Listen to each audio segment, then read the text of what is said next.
పల్లిలో ఉద్రిక్తత చోటు చేసుకుంది. మాజీ ఎమ్మెల్యే బాల్కా సుమన్ను పోలీసులు అడ్డుకున్నారు. దీంతో పోలీసులపై ఆందోళనకారులు రాళ్లు విసిరారు. మరోవైపు 21వ వార్డు బీఆర్ఎస్ కౌన్సిలర్ స్వర్ణలతను కిడ్నాప్ చేశారంటూ అత్త లక్ష్మి పోలీసులకు ఫిర్యాదు చేశారు. బీఆర్ఎస్ శిబిరంలో కొద్ది రోజులుగా స్వర్ణ దంపతులు ఉన్నారు.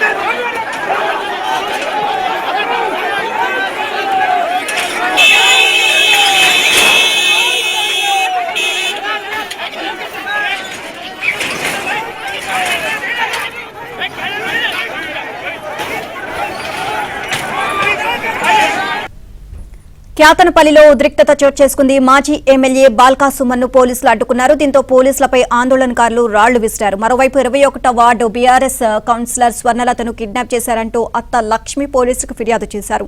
బీఆర్ఎస్ శిబిరంలో కొద్ది రోజులుగా స్వర్ణ దంపతులు ఉన్నారు.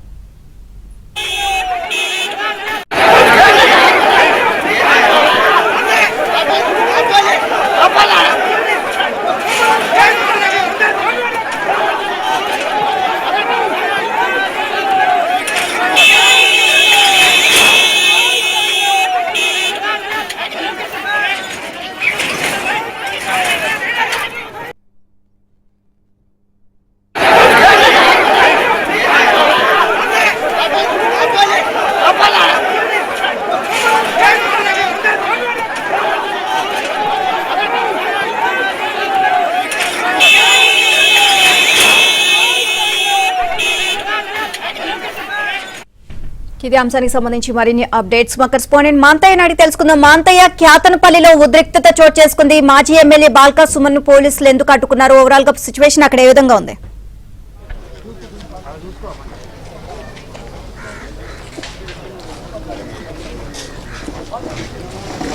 మాంతయ్య, క్యాతనపల్లిలో ఉద్రిక్తత కొనసాగుతోంది.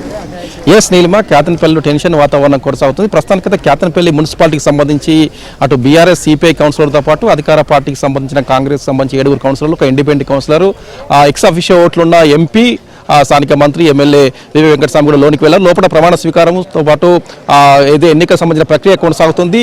బయట మాత్రం టెన్షన్ వాతావరణం ఉంది.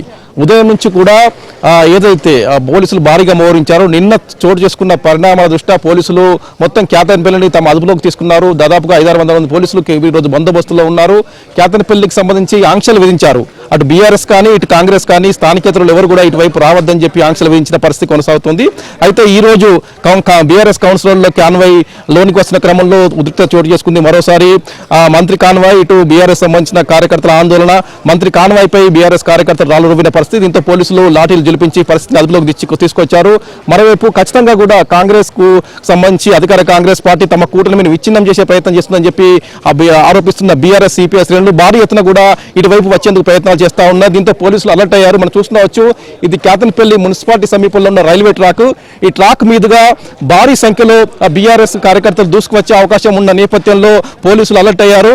ముందు జాగ్రత్తగా వారెవరిని కూడా ఇటువైపు రాకుండా కట్టడి చేస్తున్న పరిస్థితి మనం చూస్తున్నావచ్చు. భారీ ఎత్తున పోలీసులు ఇక్కడ చేరుకున్నారు.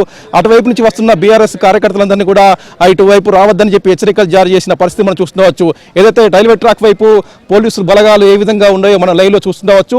మొత్తం ఇటు మందమరి నుంచి ఇటు బీఆర్ఎస్ కార్యకర్తలు వచ్చే అవకాశం ఉంది. కొద్దిమంది కార్యకర్తలు రాకను పసిగట్టిన పోలీసులు వారిని ముందుగానే కట్టడి చేసిన పరిస్థితి. మొత్తం మీద కూడా ఒక హైటెన్షన్ వాతావరణం అయితే క్యాతనపల్లిలో ఉంది. ఇది మంత్రి వివేక్ వెంకటస్వామి ప్రాతినిధ్యం వహిస్తున్న చెన్నూరు నియోజకవర్గంలోని కీలక మున్సిపాలిటీ. దీంతో కాంగ్రెస్ కు బలం లేకపోయినా కూడా ఖచ్చితంగా చైర్మన్ పీఠం కైవసం చేసుకున్న దిశగా కాంగ్రెస్ ఎత్తులు వేస్తోంది. బీఆర్ఎస్ సిపిఐ కూటమి 14 మంది కౌన్సిలర్ల బలం ఉంది. తమకే పీఠం దక్కుతుందని బీఆర్ఎస్ సిపిఐ కూటమి భావించినా కూడా కాంగ్రెస్ కు సంబంధించి కాంగ్రెస్ కు 7 కౌన్సిలర్ల బలం ఉంది. ఒక ఇండిపెండెంట్ కూడా వారితో కలిసిపోయారు 8. అటు ఎక్స్ అఫిషియో ఓటు 2, మొత్తం కాంగ్రెస్ 10 మంది సభ్యుల బలం ఉంది. అయితే ఖచ్చితంగా కూడా బీఆర్ఎస్ సిపిఐ కూటమిలోని 3-4 తమ వైపే ఉన్నారని చెప్పి కాంగ్రెస్ చెప్తూ ఖచ్చితంగా చైర్మన్ పీఠం తమదే అని చెప్పి కాంగ్రెస్ భావిస్తోంది. తమ కూటమిని విచ్ఛిన్నం చేసేందుకు కాంగ్రెస్ కుట్రలు చేస్తుందని చెప్పి బీఆర్ఎస్ ఆరోపిస్తుంది. మొత్తం మీద రెండు పార్టీల మధ్య ఉత్కంఠ కొనసాగుతుంది, ఉద్రిక్త వాతావరణం కొనసాగుతుంది. రాళ్ల దాడి, లాఠీ చార్జ్ దాకా పరిస్థితి వెళ్ళిందంటే ఇక్కడ రెండు పార్టీలు ఏ విధంగా ప్రిస్టేజియస్గా ఈ ఎన్నికను తీసుకుని అర్థం చేసుకోవచ్చు. మొత్తం మీద కూడా అసలు ఎన్నిక జరుగుతుందా, లోపల ఏం జరుగుతుందో మనకు కాసేపు తెలియ అవకాశం ఉంది. నీలిమ. Right, thank you.